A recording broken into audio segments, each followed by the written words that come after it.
안녕하세요. 저는 대한민국의 평범한 50대 가정주부입니다. 햇볕이 쨍쨍하고 바람이 불지 않는 아주 더운 여름의 어느 날, 저는 첫째로 태어났습니다. 첫째로 태어났던 저는 육아에 대해 아무것도 모르시는 부모님의 손이 아닌 할머니와 할아버지의 손에서 자라왔습니다. 항상 돈 모으기 바쁘셨던 아버지와 어머니는 일주일에 한두 번 정도 얼굴을 보는 게 다였고, 할머니와 할아버지가 유일한 저의 친구였죠. 제가 태어나고 2년 뒤에 남동생이 태어나게 되었습니다. 남동생은 성격이 완전 밝고 활발한 저와는 다르게 가만히 앉아서 책 읽는 것을 좋아하고 시끄러운 것을 굉장히 싫어하는 동생입니다. 동생과 저는 학교를 다니며 공부를 하는데 저는 동생과 비교 대상이었습니다. 할머니께서는 항상 준영이는 이렇게 점수가 좋은데 왜 윤지는 이렇게 성적이 좋지 않은 거야?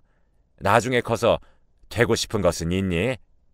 더운 날에 시원한 공간에서 일하고 추운 날에는 따뜻한 공간에서 일을 하고 싶으면 준영이처럼 공부를 해야 해, 윤지야. 이런 말씀을 하셨어요. 어린 나이에 칭찬 대신에 꾸중을 많이 들었고, 그렇게 저는 항상 할머니의 꾸중을 들으면 울었습니다. 그럴 때마다 할아버지가 저를 챙겨주셨어요. 그래서 저는 할머니와 할아버지 중에서 할아버지를 더 따르고 믿었죠. 윤지야, 인생에 사는 게 전부가 공부는 아니니까 걱정하지 말고 사람이 인성만 좋으면 돼. 저에게 항상 긍정적인 말씀만 해주셨던 할아버지께서 저의 회사 취직과 동시에 급성 뇌출혈로 돌아가시고 말았습니다. 하루아침에 할아버지를 잃었고 제가 겪은 충격은 말할 수 없을 만큼 컸습니다.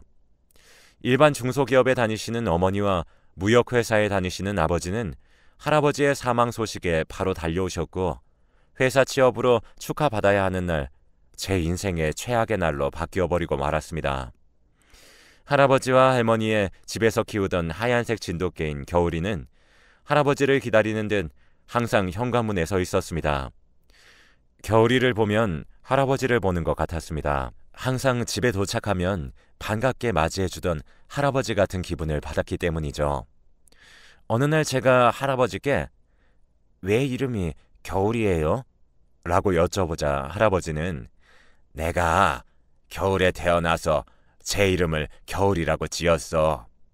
거의 내 분신과도 같은 존재니까 친하게 지내야 돼. 라고 말씀을 하셨어요.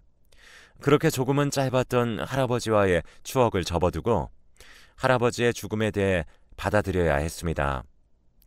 할아버지의 딸인 저희 어머니보다 제가 더 많이 울었습니다. 겨울이만 보면 눈물이 그냥 절로 났으니까요. 저는 이렇게 슬프게 우는데 저희 남동생은 피도 눈물도 없는지 되게 눈물 한 방울 흘리지 않았습니다. 너는 할아버지가 돌아가셨는데 슬프지도 않냐? 동생은 저의 말에 아무런 말을 하지 않고 정적이 몇 초 정도 흐른 뒤에 다시 입을 열었습니다. 영원한 것은 세상에 아무것도 없어. 사람이 태어났으면 죽는 게 당연한 거지. 사람이 태어났으면 죽는 것이 당연하다는 것을 그 누가 모를까요? 알면서도 슬픈 것이 현실인데 저렇게 행동하는 남동생이 너무 매정하고 딱딱하게 행동하는 것 같아서 정말 보기가 싫었습니다. 너 말 되게 이상하게 한다. 그걸 누가 몰라? 됐다. 말하면 싸우기밖에 더 하냐? 그때부터 동생과의 사이는 그리 괜찮지 않았습니다. 하지만 그냥 가족이니까 그냥 살아가야지라는 생각으로 살았습니다. 할아버지의 죽음에 대한 아픔을 취업으로 인해 바쁘게 살아가다 보니 조금 괜찮았습니다. 윤지 씨, 나이도 젊은데 어쩜 그리 일을 잘해? 할아버지 말고 그 이외의 사람에게 칭찬을 받아보니 되게 기분이 색다르웠습니다. 한편 저희 남동생은 학교에서 전교권을 놓치지 않았고 그 결과 자신이 원하는 의학과에 진학을 하게 되었습니다. 할아버지의 죽음에서 그렇게 매정했던 동생이 소중한 사람의 목숨을 살리고 싶다고 의학과에 진학을 하게 된 것입니다.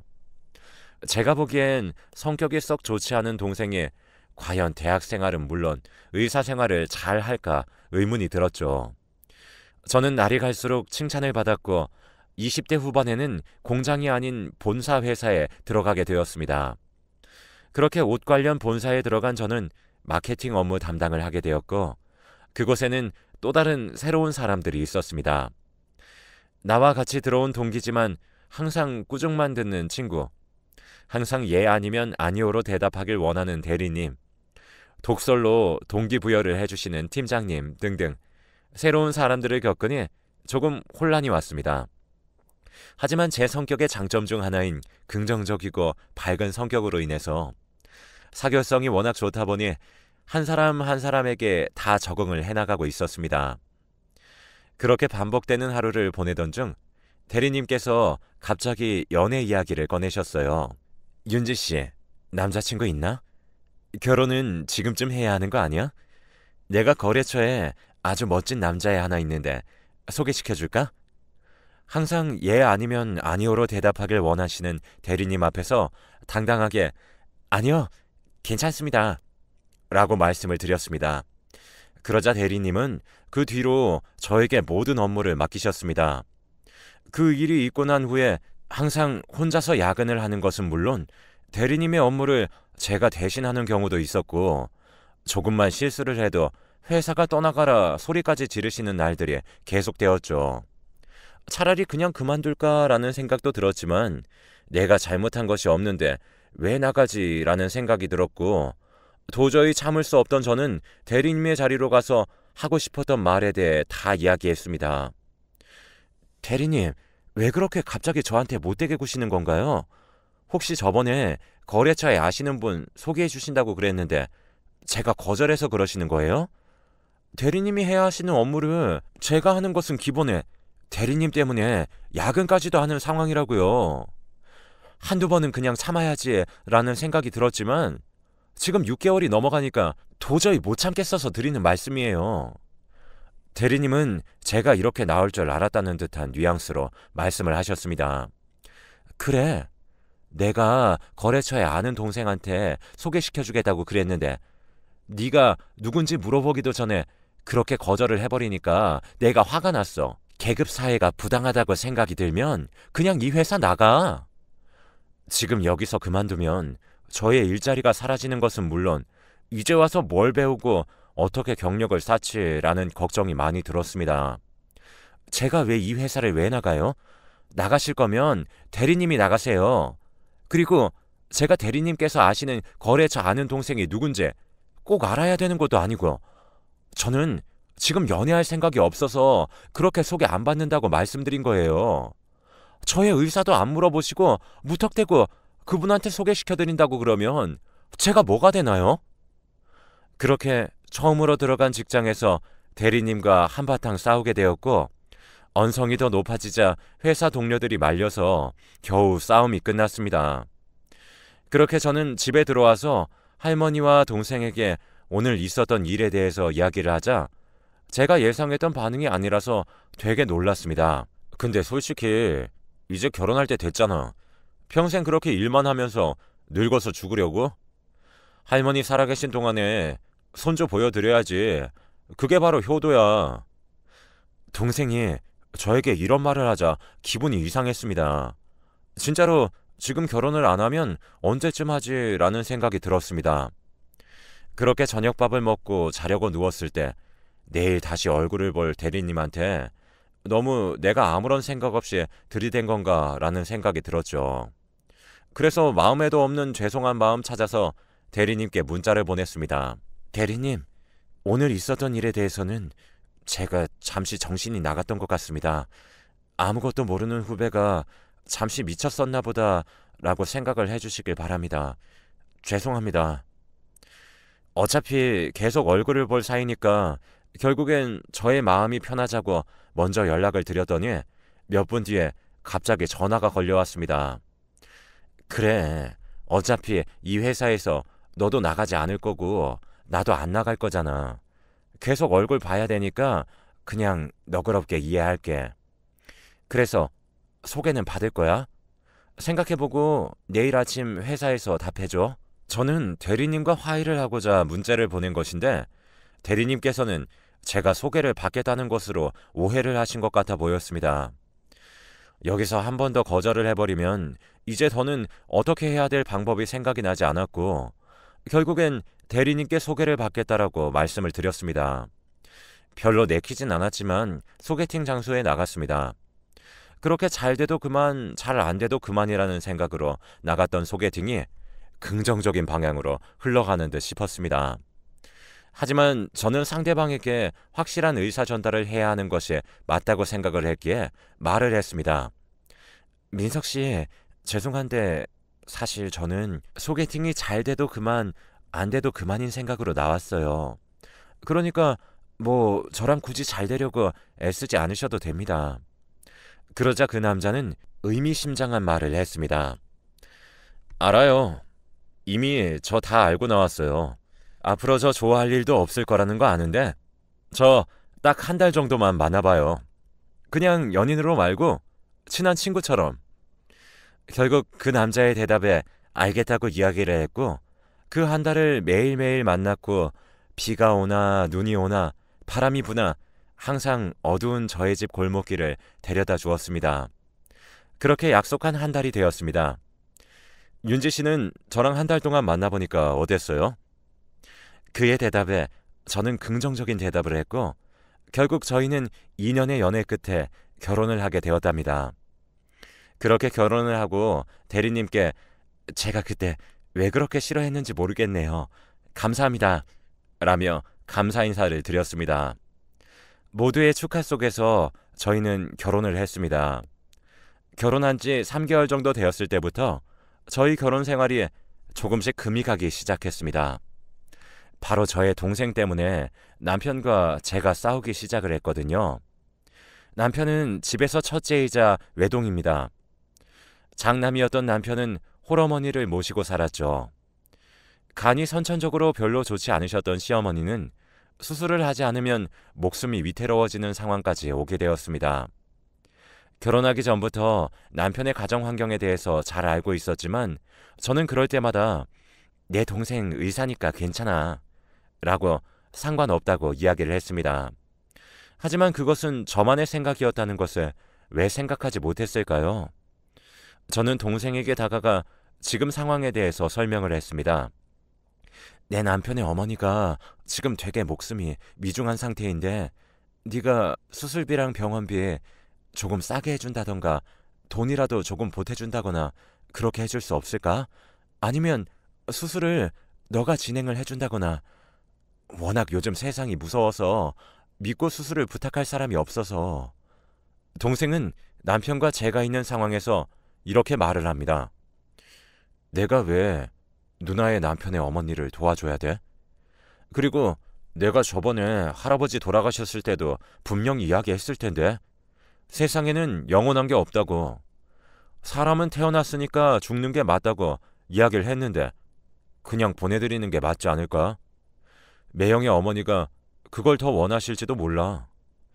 남편이 있는 앞에서 표정과 말투 하나 바뀌지 않고 아무렇지 않게 이야기를 하는 동생을 보고 저게 과연 인간이 맞나라는 생각이 들었습니다. 저게 매형의 어머니한테 가서도 과연 저렇게 말을 할 수 있을까 싶었고 저게 내 동생이라는 것이 처음으로 창피했습니다. 의사라는 직업이 아무리 범죄자라도 살려야 하는데 자신의 매형되는 사람의 어머니를 살리지 않으려고 하는 모습을 보고 가슴이 철렁 내려앉았고 실망을 많이 했습니다. 남편이 아무런 말도 하지 않고 밖으로 나갔고 동생과 저는 둘이 남아 있었습니다. 아무런 말도 하지 않고 나간 남편의 심정이 어떤지 다 이해가 갔습니다.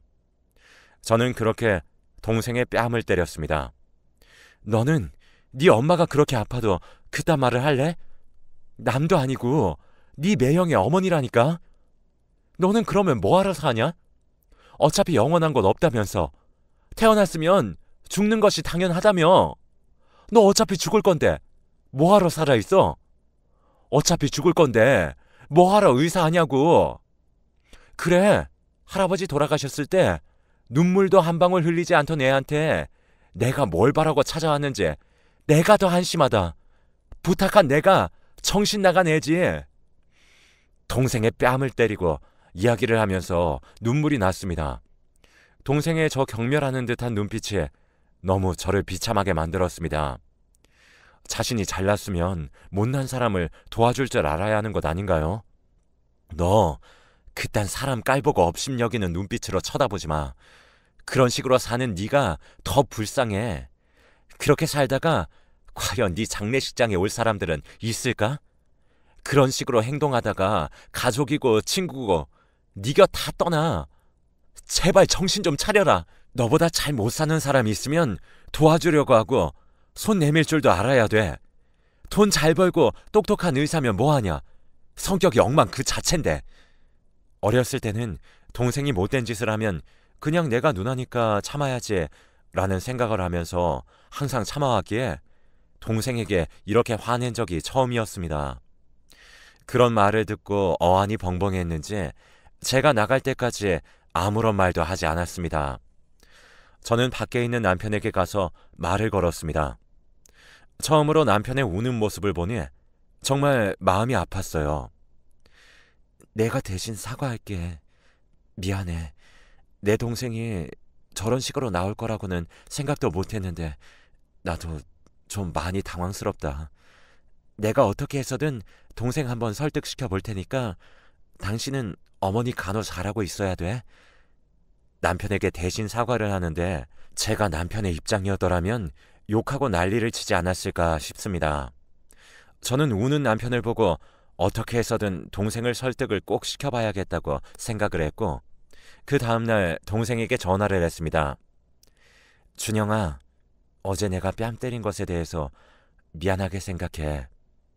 그러니까 준영아, 너도 제발 생각 좀 바꿔줄 수 없니? 소중한 누군가를 잃는 그 느낌을 할아버지의 죽음을 통해 그 누구보다 잘 알았던 저는 동생에게 부탁을 하며 눈물을 흘렸습니다. 하지만 동생은 여전히 차가운 반응이었습니다. 누나는 언제까지 그렇게 의존하면서 살래? 세상에 의사가 나 하나 있는 것도 아니고 왜 굳이 나한테 와서 수술을 해달라는 거고 돈을 달라는 건데? 누나가 거지야? 수술비도 없어? 나 누나한테 할 말 없으니까 그런 줄 알아. 동생의 경멸스러운 듯한 눈빛을 본 뒤로 동생이 어떤 막말을 해도 별로 충격을 받진 않았습니다. 남편에게 동생이 정말로 우리의 부탁을 들어주지 않을 것 같다고 이야기를 하자 남편은 땅이 꺼질 것처럼 한숨을 내쉽니다. 그렇게 남편과 저는 동생에게 사정사정하는 동안에도 시어머니께서는 고통을 호소하십니다. 얼른 수술을 빨리 하면 할수록 더 좋다고 하는데 저희 동생은 뭐가 그리 잘났고 왜 그렇게 도와주기 싫어하는 것일까요? 결국 며칠 동안 버티시던 시어머니께서는 응급실로 실려가게 되었습니다. 바로 수술을 들어가셔야 했기 때문에 돈 문제는 뒷전이라고 생각을 했죠. 수술을 하고 있는 시간 동안 남편과 저는 1분이 1년같이 느껴졌습니다. 그렇게 수술이 끝나기를 기다리던 중에 저희 할아버지가 생각났어요.